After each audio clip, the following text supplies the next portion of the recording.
Welcome to Dishing Up Nutrition. We are right in the thick of the holiday season. Like many people, you may be indulging in special holiday-only foods, and in turn, you may be experiencing digestive issues more than usual. Does that sound familiar? Maybe you're experiencing heartburn. You find yourself needing to take antacid medicines more regularly. Maybe you're noticing your bowel movements are becoming irregular. Or you might just feel bloated after you eat, find yourself needing to wear stretch pants after a meal. I know for Thanksgiving, I typically do that anyway. But these are all common symptoms people experience during the indulgences of the holiday season. That's why it might come as no surprise. One of our most frequently asked questions on the website is, what are symptoms of not digesting food properly? You know, it's on the top of people's minds because they're often experiencing these really uncomfortable digestive symptoms. So that's what we're here to talk about today.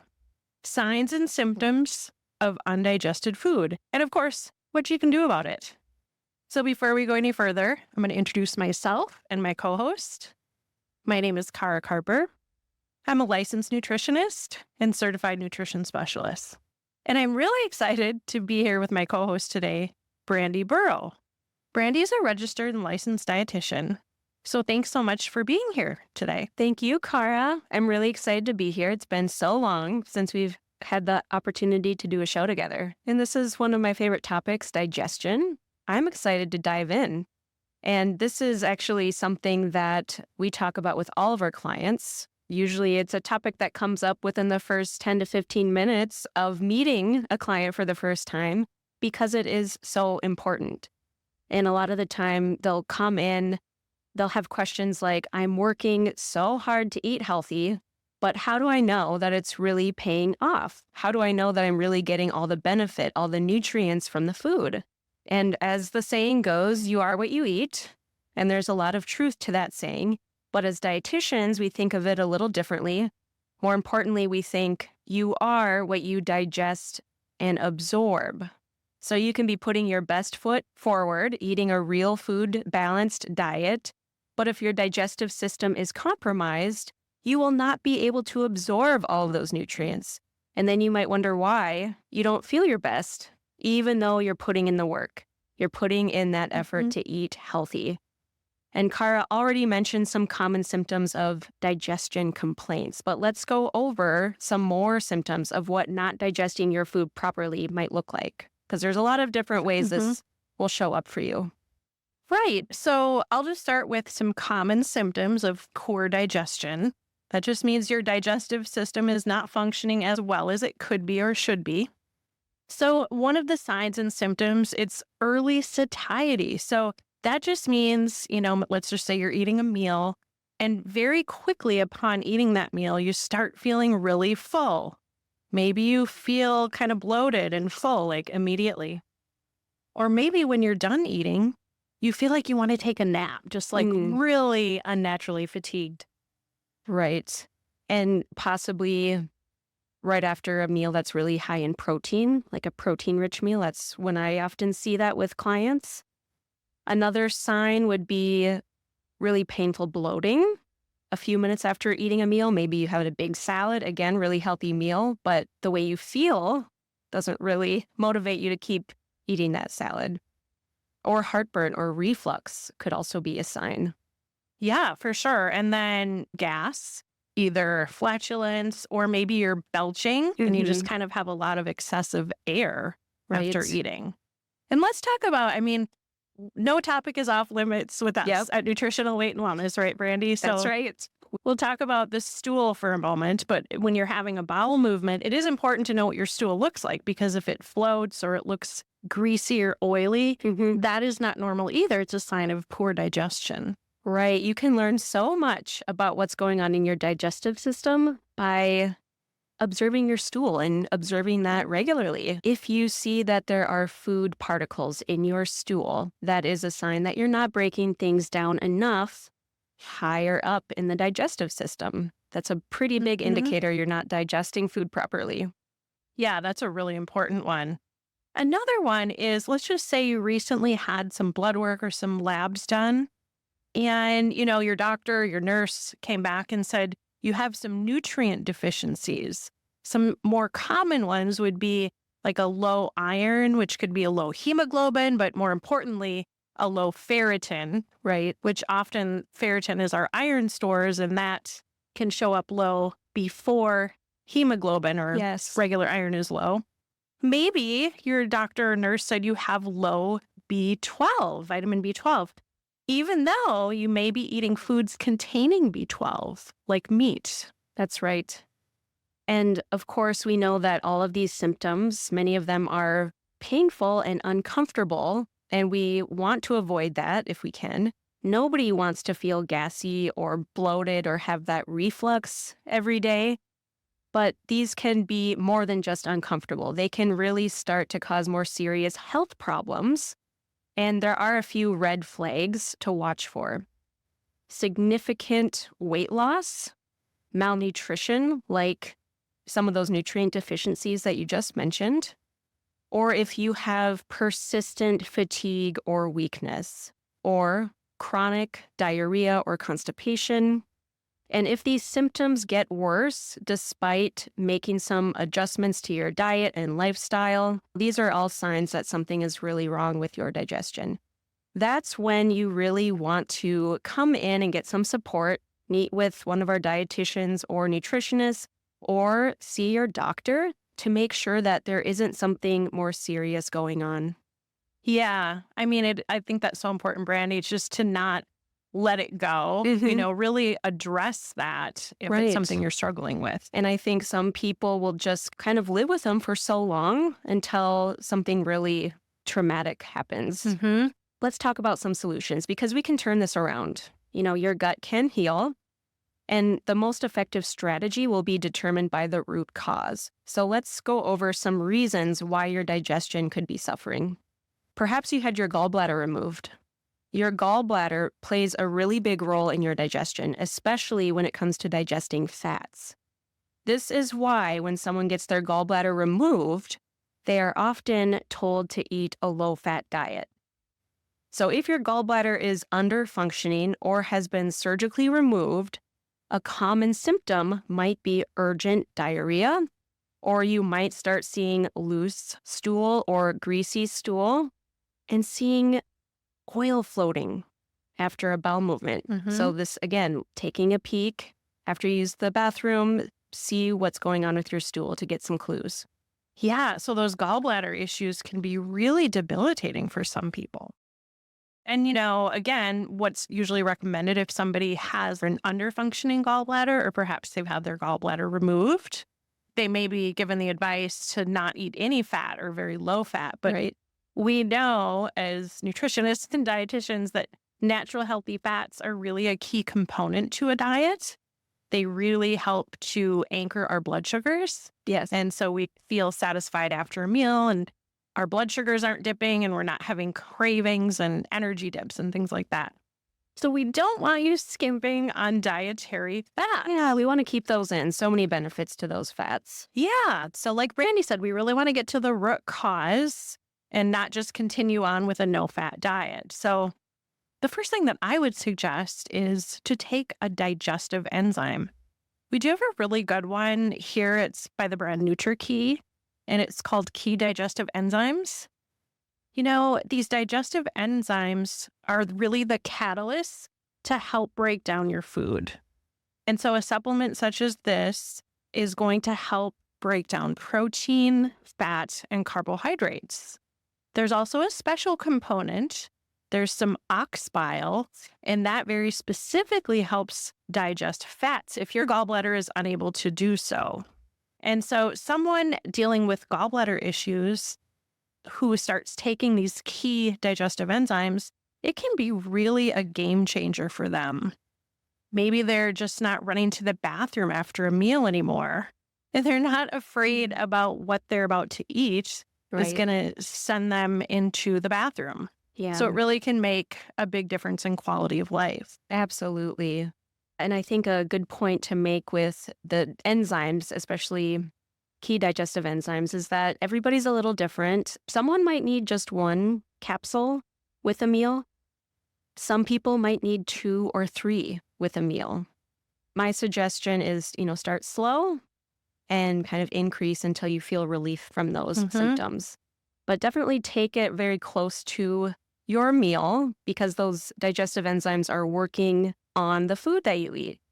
So if you just take 2 capsules right away in the morning when you get up, you're not really going to experience the benefit of relieving some of those symptoms related to digesting food. I think that's great, Brandy, that you mentioned that. And I'm even thinking personally, as we get older, we tend to produce fewer enzymes. And actually, we'll talk more about this, but we produce less hydrochloric acid or stomach acid. Yes. So sometimes supplementing with these as we get older can be very helpful. And I'm one of those kind of getting mid-age. Just an example, for Thanksgiving, I knew I was going to be having a fairly heavy meal, heavier than normal. Yep. So I had my enzymes and my hydrochloric acid supplements right there at the dinner table. I personally like to eat a little bit of food and then take the key enzymes and some hydrochloric acid for those higher protein meals and then finish eating. So I know that's kind of it's not the most convenient, but it really, you don't feel the supplements sitting in your stomach if you kind of have it in the middle of a meal. Yeah. So. Yeah. And I think with a lot of supplements, sometimes it's difficult to remember to take, but just sitting down and actually eating a meal can be your cue. Like, oh, it's time to take my supplement. Sometimes I'll even suggest to clients to keep that supplement like next to where they keep their dinner plates or where they keep their silverware as a visual reminder to actually take it with their meal. I love that. I'm a visual person as well. Yeah. Well, I'm glad you brought that up, that as you age, your body produces fewer of those digestive enzymes naturally, so it's totally normal. Even if you've been following a healthy diet and lifestyle, it's possible that as you age, all of a sudden you're not able to eat the same things you used to, or at least eat them without these pesky symptoms. So sometimes that could be a factor of aging, but of course, diet and lifestyle over the years does make a difference. So I just want to mention another reason for poor digestion is low stomach acid, which, yes, it can decline as we age. But another reason for that could be overuse of antacid medications. So either over-the-counter antacids or prescription, like maybe taking Tums throughout the day, or a stronger medication like omeprazole, which you can actually get over-the-counter, but sometimes you'll have a prescription from your doctor.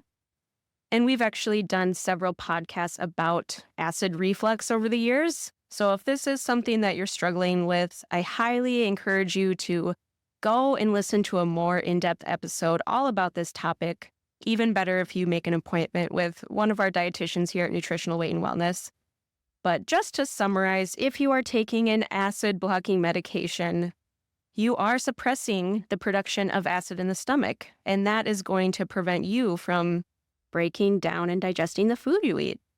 So I want to talk more about acid reflux and the reasons why you can develop this symptom, but we need to take a quick break. So when we come back, we will pick up where we left off, discussing the root cause for not digesting your food properly and the symptoms that come along with it. We'll be right back. Welcome back. You're listening to Dishing Up Nutrition podcast. I'm Kara Carber, licensed nutritionist, here with Brandy Burrow, licensed and registered dietitian. And today we're talking about the signs and symptoms of undigested food and what you can do about it if you have these signs and symptoms. So before break, Brandy had started talking about what it looks like when we don't produce enough stomach acid. And this can happen just from getting older because we produce fewer digestive enzymes and less hydrochloric acid in the stomach. But another important thing that she brought up was if you're taking an acid blocker, either short-term, but a lot of people are taking these long-term. Maybe it's Tums. Maybe it's omeprazole, which is Prilosec. Yeah, those are just some brands. Prevacid is another one. If you're blocking that stomach acid, you may be temporarily taking away that reflux or GERD, But that's not good in the long run because we really need stomach acid. It has a lot of critical, important roles. And so if we don't have enough stomach acid, the stomach's going to be unable to break down food.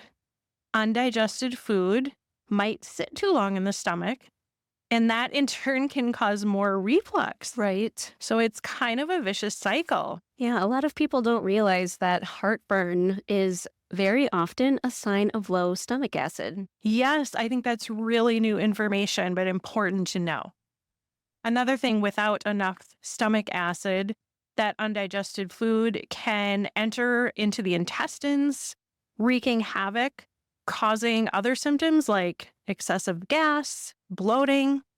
On top of that, more benefits of having enough stomach acid is that will help us to absorb certain nutrients from our foods like vitamin B12.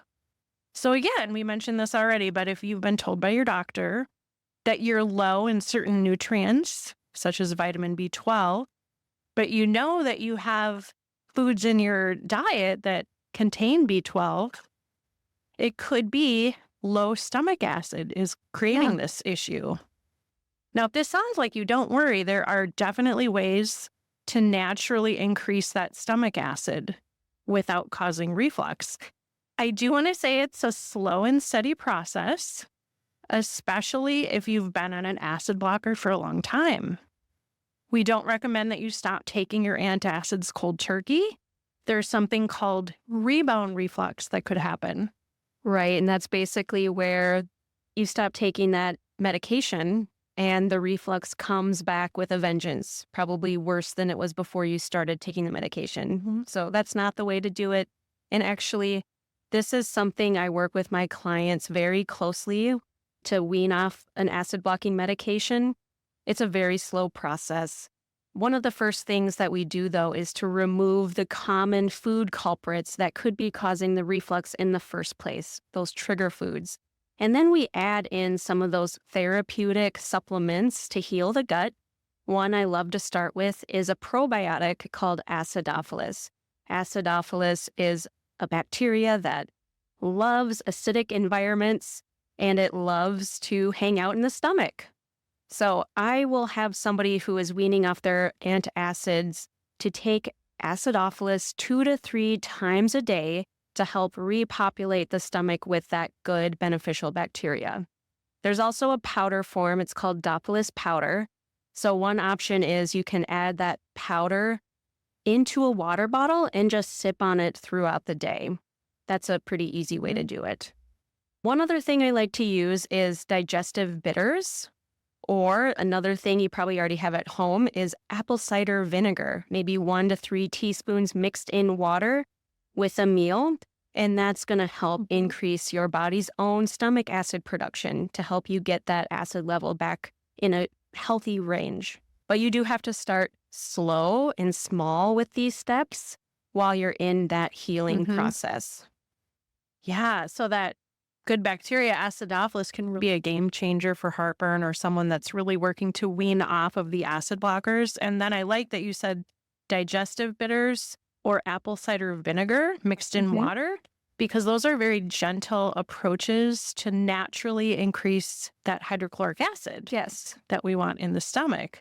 If you're healed and perhaps you've been off of your acid blocker for a while, it is okay to gradually start adding in a hydrochloric acid supplement. And that is usually listed as HCl, betaine hydrochloric acid. Yep. You can find that as a standalone supplement at NutriKey.net. It's also part of the key digestive enzyme formula.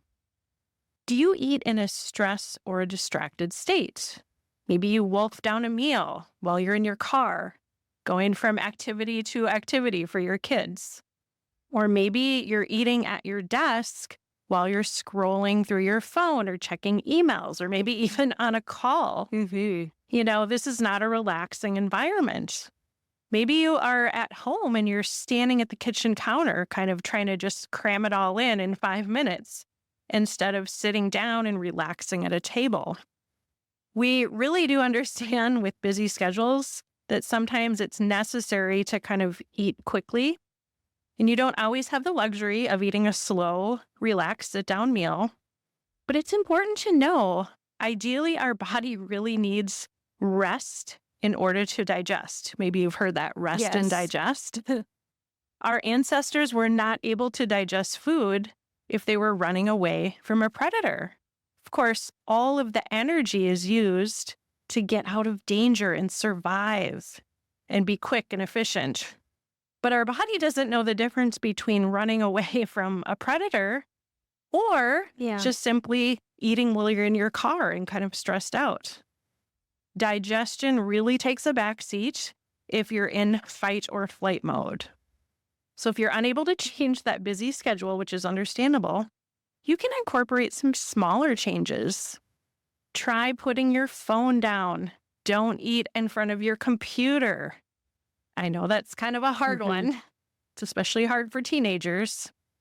But if you're scrolling on your phone or trying to respond to emails, you're in a distracted state, and you're not going to digest your food as well. Completely. I am so glad that you brought this topic up. It's not all just about the food we eat and the supplements we take.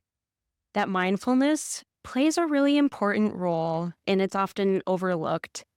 And I just want to mention that there are so many cultures that make it a common practice to pray or take a moment to express gratitude before a meal.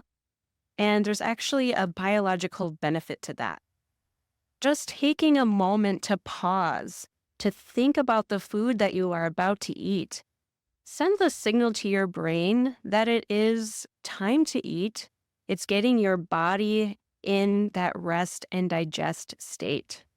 And it is a good idea to at least take a deep breath before you sit down for a meal. It takes only a few seconds, but your mental state makes a big difference when it comes to how you digest a meal. So next time you eat, just try it. Take a moment to check in with yourself. How are you feeling? Pause just a moment, take a deep breath, and see if it helps you calm your mind and help your body get into that rest and digest mode before you even take your first bite. I think so often we go throughout our day, we don't even realize how overwhelmed we are and how stressed out we are. I'm sure that you can relate to feeling lousy after scarfing down a meal when you're kind of in a stressed out state, whether that's in your car or while you're working. But on the flip side, you could probably also think of times when you felt very relaxed and you were sitting down at a table and how good you felt after eating in that type of environment. Yeah, I think some of our favorite memories are around the dinner table with the people we care about, enjoying a delicious meal.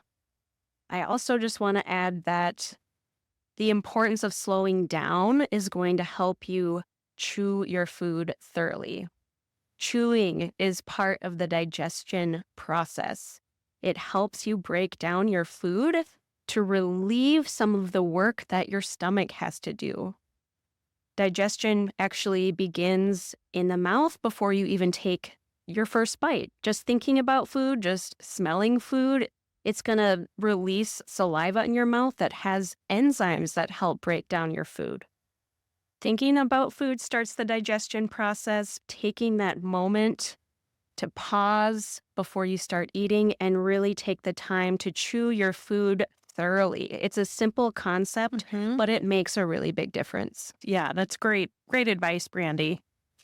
So far, we've talked about common reasons that you may not be digesting your food properly. We've talked about some signs and symptoms of what it feels like to have undigested food, but we haven't really addressed the actual food. Is the food that you're eating responsible for this inflammatory path that happens in your digestive tract that can create these uncomfortable symptoms? What do we mean by inflammatory foods? Well, that's going to vary from person to person, but you may notice when you eat particular foods, you get symptoms of heartburn or gas or bloating. So you try to avoid those foods. But we always want to get back to what is the root cause. Some of the more common reasons that people either see a registered dietitian or a licensed nutritionist, or maybe they see a gastroenterologist is because they're struggling with gas, bloating, constipation, diarrhea. Perhaps you've been to a gastroenterologist or primary care doctor and they said, well, you have IBS, Yeah. irritable bowel syndrome. Did you know that IBS is an umbrella term? It basically means that the cause is unknown for your symptoms. Right. It kind of means like, I don't know why you feel the way you feel. We couldn't figure it out. Yeah, it's not a real definitive diagnosis. So Yeah. our job as nutritionists and dietitians is to figure out what's causing the damage to your gut. So first, we need to look at what are some common food culprits.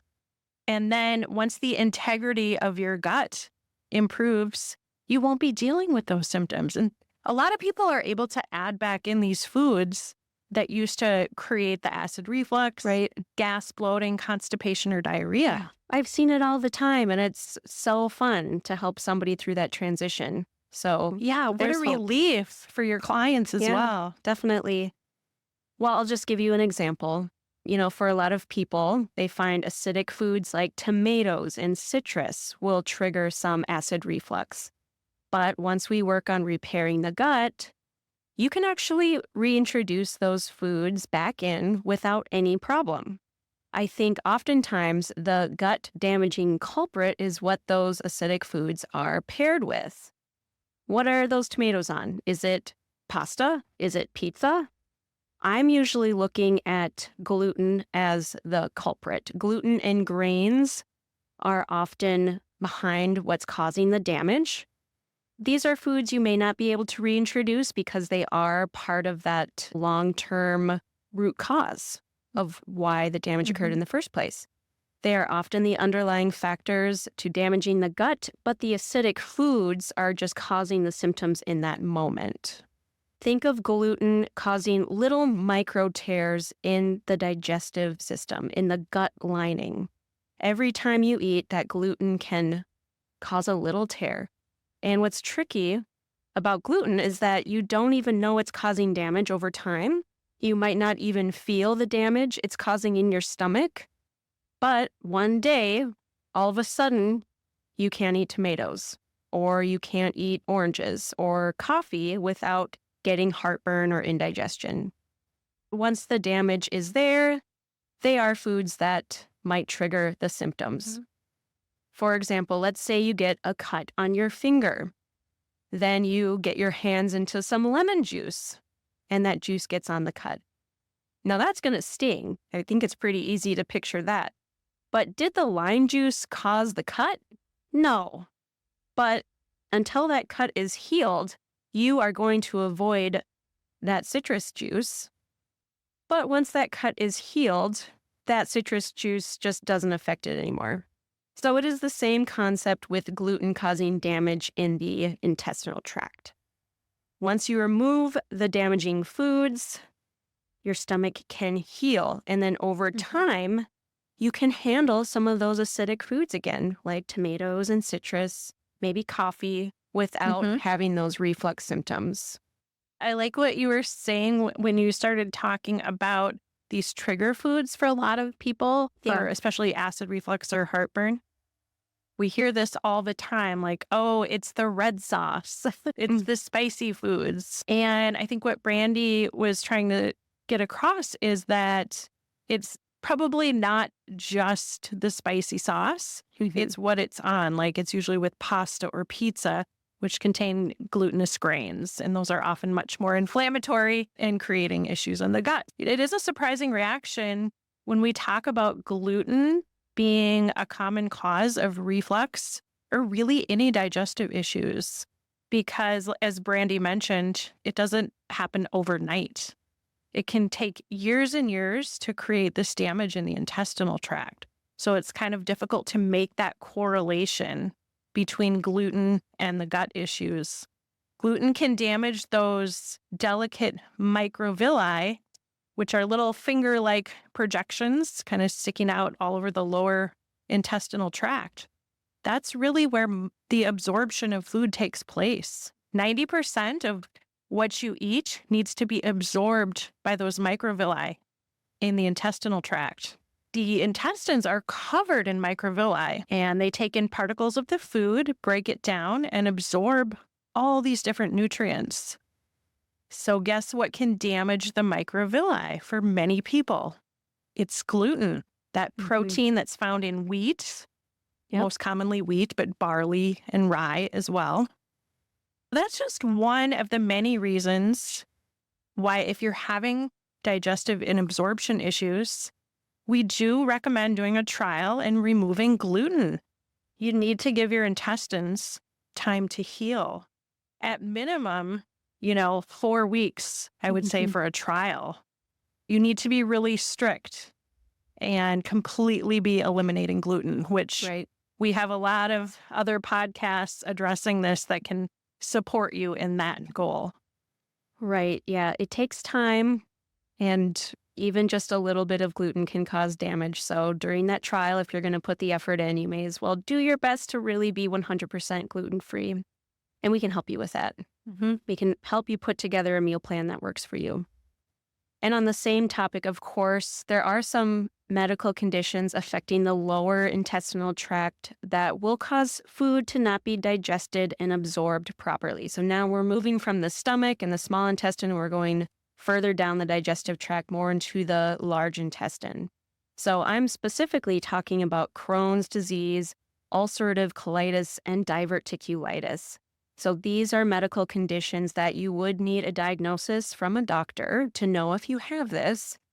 If you're not yet working with a dietitian, I would highly recommend that you make an appointment with one of our dietitians or nutritionists, because this is a really serious medical condition. You need to focus on healing. You need a nutrient-rich diet and a supplement protocol to help heal the intestines. Because if they're damaged to this point, they're not able to absorb nutrients completely. Some symptoms that you want to watch out for are chronic or severe diarrhea and vomiting. And with that might come high fatigue or weakness or unplanned weight loss. Yeah, they can really be so serious. The Crohn's, the ulcerative colitis, diverticulosis. My husband recently had a diverticulitis attack. He was in a lot of pain for several weeks, but it was intermittent. And so it would come and go. And he kept thinking it was something else because it would subside for several days and then it would come back with a vengeance. So another sign of a diverticulitis attack can be that abdominal pain. Really painful. So important to really get that addressed by a medical professional. So if you're struggling with undigested food and some of the symptoms and signs we've been talking about in our podcast, it's really important to focus on soft and easy to digest foods. A lot of soups and stews or soft cooked meats made in a slow cooker or an instant pot are going to be perfect for this scenario. Blended protein shakes typically go down pretty easily and are gentle on the digestive tract. Bone broth is wonderful. You're going to get that gelatin and the collagen and all those wonderful nutrients that are going to help with the lining of the intestinal tract, and that can really heal the gut. Scrambled eggs, maybe saute those with some soft cooked vegetables, maybe some steamed spinach and a cooked sweet potato. Those are all examples of foods that are going to be very easy to digest, even if you have compromised digestion. Definitely. I love all those ideas. And I would recommend the same thing to my clients dealing with these. If you're having trouble digesting foods, I just recommend avoiding a lot of raw vegetables and really high fiber plants like nuts, seeds, and beans. Not that these foods are inherently bad foods. Normally, I would say, eat all the vegetables, eat all the fiber. But in the case where you're having trouble with digestion, you may just want to kind of minimize the raw vegetables especially, or maybe like really high fiber legumes and beans, because they could trigger symptoms right now. We still want you to eat your vegetables. We just want to make sure they're cooked well, because that's going to help break down the fiber before it hits your digestive system. And it's just going to make your digestive system work less, which is what we want. And even though we're recommending those slow cooker meals, I would try to avoid corn and beans, like say you were to make a chili or something in the crock pot, because these foods are not easy to digest even if they're well cooked. Oftentimes they just pass right through the digestive tract without any digestion at all. And I'm sure some of you have seen proof of this. I was just thinking that is kind of a common one when we were talking about the importance of looking at your stool. I think we've all seen corn and beans. Yep. And that is why, because they really can just pass right through.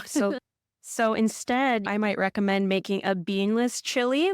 Sometimes I just call it like a beef and vegetable stew, and just have some ground beef and a variety of vegetables cooked in some broth, maybe a little bit of sweet potato or rice.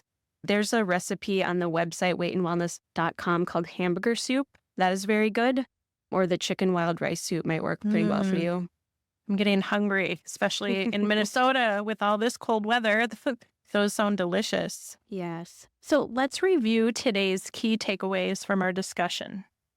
Undigested food is a symptom of poor digestion, but it can be improved through simple changes. We want to address the function of all of your digestive organs and overall intestinal health, as well as lifestyle factors, such as mindfulness while eating, digestive symptoms, such as acid reflux, gas, bloating, constipation, and diarrhea, may be common, but it does not mean that it's normal. Digesting and absorbing the nutrients from your food is really a key part of your overall health. If this is left unaddressed, can really lead to some serious health consequences down the road. Imagine you're eating healthy foods, but you're not digesting and absorbing those important nutrients. Right. So if it's something that you are concerned about, don't wait. Make an appointment with a licensed and registered dietitian who can walk you through a path to healing. And you can always call our front desk and they can talk to you more about this. 651-699-3438. We have a lot of information on our website as well, weightandwellness.com. And as always, we want to thank you for listening today. Our goal here at Nutritional Weight and Wellness is to help each and every person experience better health through real food nutrition. It is a simple but powerful message. Eating real food is life-changing. Thank you so much for listening and have a great day.